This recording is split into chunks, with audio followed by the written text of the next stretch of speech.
everybody, and welcome to episode Deep Space of Does Not Compute, keeping our fingers as close to the pulse of the internet as possible without risking infection. I'm your host, Mr. Sheffield. And my co-host, as always, is clips of the pan-species choral singers.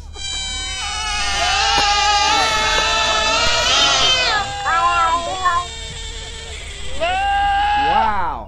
That was, if I'm not mistaken, the Beatles across the universe. Fitting, if you consider that... Oh, I'm sorry. Thong Song. It was Cisco's Thong Song. Speaking of shared delusions of unattainable physical human potential, today's topic is real-life superheroes. See, as an android, I already know what it's like to have incredible superhuman powers. Like, huh?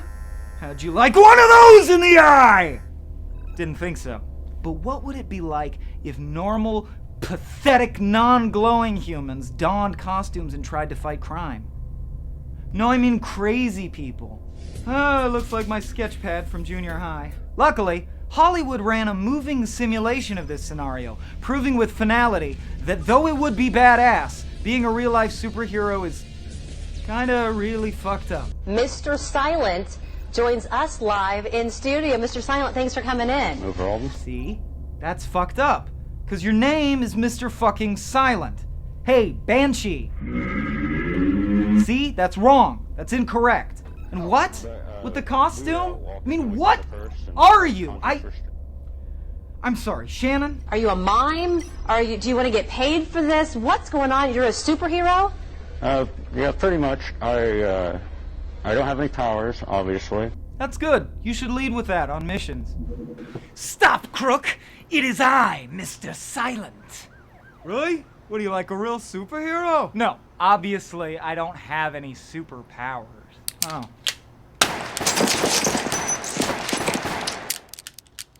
See, it's confusing. Like Batman beating a guy with a cricket paddle. Your superhero persona should be straightforward and to the point. It's superhero. There are certain sacrifices you have to make. Friends, family, hair, sex. Your position as treasurer of a local ham radio enthusiast group.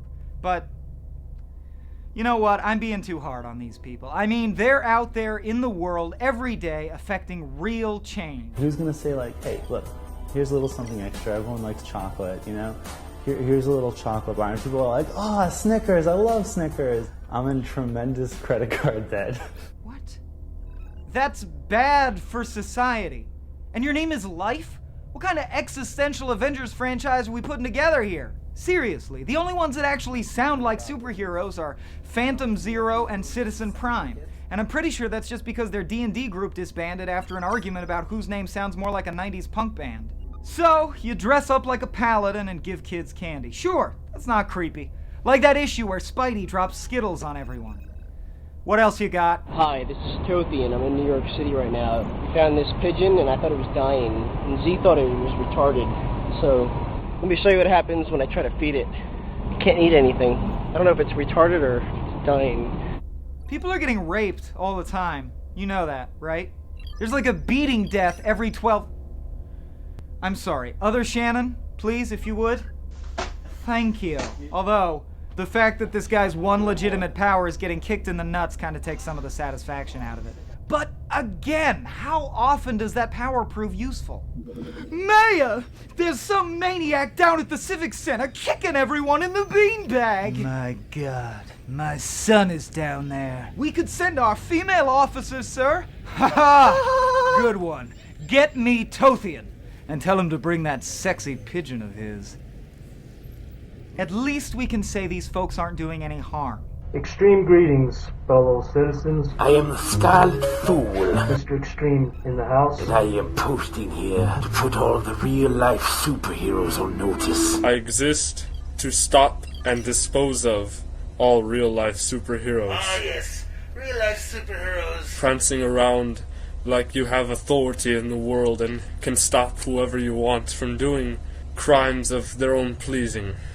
See, man? You can't have the sun without the shade, light side without dark, free candy without shitty Heath Ledger impressions. This is to all those real-life superheroes. You are in need of a real enemy. A foil, an adversary. And I'm gonna give it to you. Call me... the trickster. Hey, guys, I get it. We all want to have the best Joker. I understand. Tell you what, why don't we all meet in some kind of central location, have a tournament, and we'll work it out? Boom! Got ya, fuckers! Didn't even need to use the old glow finger. Eat it, Mr. Silent. I don't have any powers, obviously. So, what have we learned? If there's one thing all real-life superheroes have in common, it's that they're somehow actually less interesting than an average person. It is not a bird or a plane, it's a middle-aged insurance salesman. It probably all started about 2 years after my son was born. My partner, Jennifer, and I owned a small bookstore, and on a quiet day, I See, here's the president of the real-life superhero registry, and his origin story is that it was a slow day at the bookstore. It's the same origin story as a paper football. In fact, the only registry guy I'd even want to hang out with is Master Legend, and that's just because he's clearly insane. Drastic measures. And he's been like this. I see. So you need the iron. Well, we'll take good care of him. It's capable. Yes, sir. Drastic measures. Okay, let's put the iron fist. See this right here? Larry, get the tranq darts. Oh, Well, that's all for this week. I've been your host, Droid Michael Swaim, and this has been Does Not Compute. Say goodnight, Clippy. Or scream. One or the other. You pick. Don't like a truck. Truck. Thighs like.